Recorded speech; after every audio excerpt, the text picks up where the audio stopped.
Bismillahirrahmanirrahim. Assalamualaikum warahmatullahi wabarakatuh. Alhamdulillahirabbil alamin. Asyhadu an la ilaha illallah, asyhadu anna Rasulullah, Allahumma shalli ala Muhammad wa ala alihi wa ashabihi ajmain.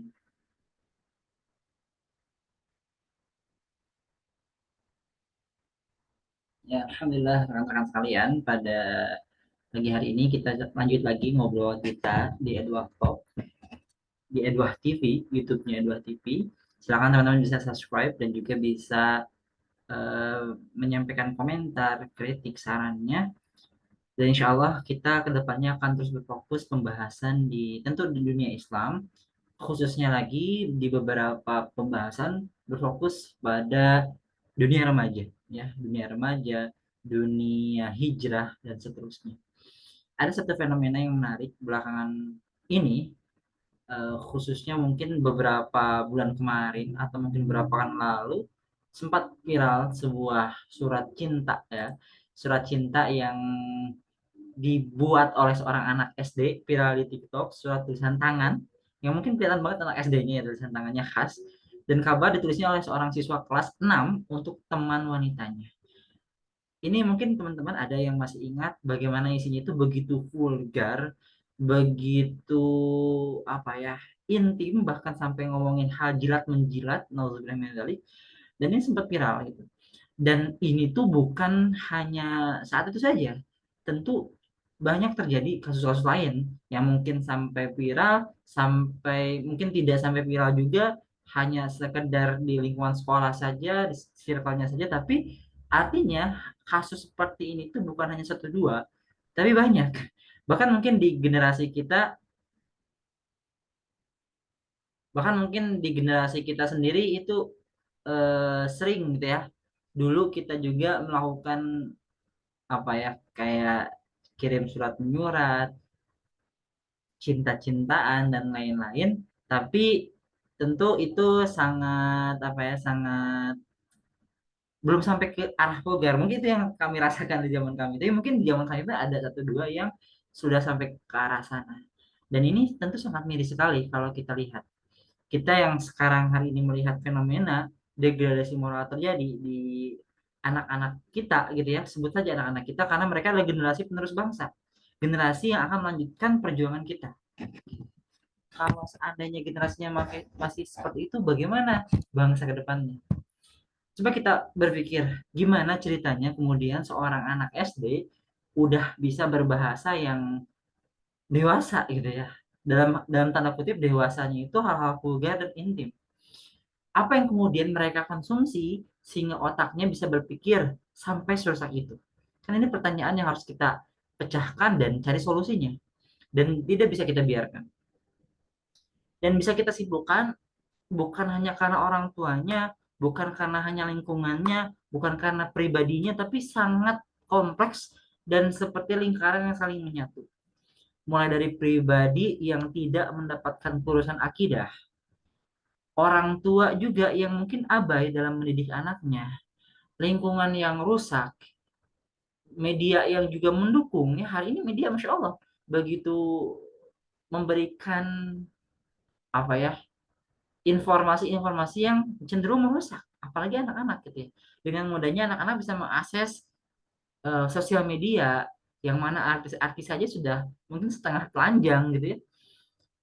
Media mendukung dengan suguhan konten yang pornografi, tentu itu pornografi, dan kesemua menjadi lengkap dengan negara yang setengah hati memberantas pornografi dan abstain dalam menjaga akhlak rakyatnya. Tidak ada undang-undang yang begitu tegas terhadap konten-konten pornografi dan lain-lain gitu ya. Inilah buah hasil kehidupan yang berangkat dari liberalisme dalam tatanan kapitalisme yang melahirkan generasi-generasi amoral, degradasi moral.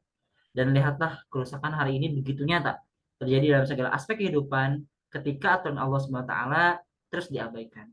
Termasuk ini dampaknya dirasakan oleh anak-anak kita, generasi penerus bangsa 10, 20, 30 tahun yang akan datang. Kita contoh ambil salah satu sebab kenapa ini terjadi, ya ini berkaitan dengan media. Media ini begitu mudah diakses informasinya oleh generasi anak-anak kita. Dan anak-anak kita hari ini menjadi seorang yang digital natives. Dikit-dikit main HP, dikit-dikit buka sosmed, dikit-dikit ada status, dikit-dikit posting sosial media dan seterusnya. Digital natives yang kemudian membuat kesehariannya dipenuhi oleh gadget dan media elektronik. Setiap hari ada jutaan konten yang bisa mereka akses. Dan sayangnya konten-konten yang tanda kutip tidak mendidik bahkan cenderung mengakibatkan degradasi moral ini tidak diimbangi dengan didikan dan kontrol dari orang tua atau lembaga pendidikan. Gitu. Tidak berimbang. Dan konten porno khususnya sekarang everywhere, every time. Kalau dulu orang susah harus beli majalah dulu, mungkin ya majalah apa, Playboy, buat lihat konten yang seperti itu. Sekarang gampang teman semua. Tinggal buka HP, buka akun Instagram dari influencer atau artis yang mungkin setengah telanjang dan lain-lain itu udah mudah sekali. Apalagi yang buka akses-akses lain gitu ya di website-website yang khusus gitu ya atau di YouTube dan lain-lain itu makin banyak lagi dan sangat mudah. Ya. Artinya ini semakin mudah untuk anak-anak kita mengakses dan semakin sulit untuk lembaga pendidikan orang tua untuk kemudian apa ya memberikan arahan apa ya kemudian memberikan batasan gitu ya tantangan baru lagi dan ini tentu harus kita jaga bagaimana anak kita mengolah medsosnya gitu ya eh, yang mana itu mungkin gratis lebih mudah diaksesnya dan kita untuk mengolah itu butuh effort yang lebih gitu ya dan itu perlu uang gitu dan sebagainya itu artinya susah untuk meimbanginya. Ditambah TV dengan kemudian mungkin bioskop ya, sinetron-sinetron isinya cuma pacaran, ciuman, pegangan tangan, unsur-unsur yang justru yang itu sangat miris gitu ya. Buka TikTok isinya pargoy gitu ya. Rangsangan syahwat di sana sini ya Allah ini benar-benar begitu berat hari ini. Inilah yang kemudian dikonsumsi mata anak-anak kita setiap harinya. Membuat penginderaan terkait seksualitas sudah aktif bahkan sejak dini melalui cara-cara yang sangat menyedihkan.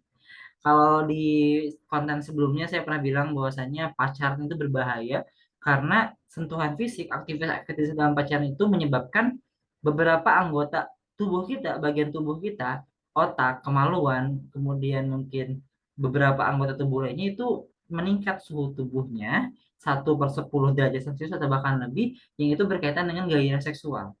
Gitu.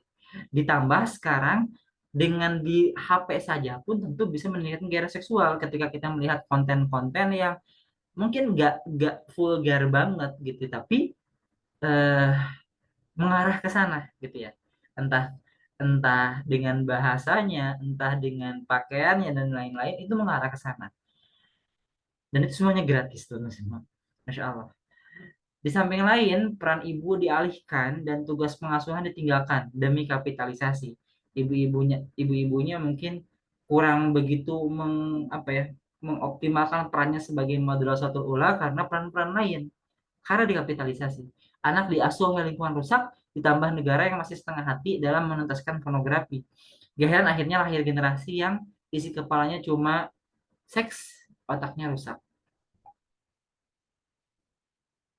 Dan ini tentu harus kita sama-sama ikhtiarkan sedikit demi sedikit agar anak-anak kita tidak terjangkit dari individunya, dari lingkungannya, dari keluarganya, dari pemilihan sekolahnya, termasuk kita juga mengikhtiarkan sampai mengkampanyekan ke level negara, level penguasa, agar kemudian pembatasan hukum-hukum berkaitan dengan pornografi, berkaitan dengan sosial media ini bisa diatur dengan sebaik mungkin agar tidak menjadi racun buat anak-anak kita.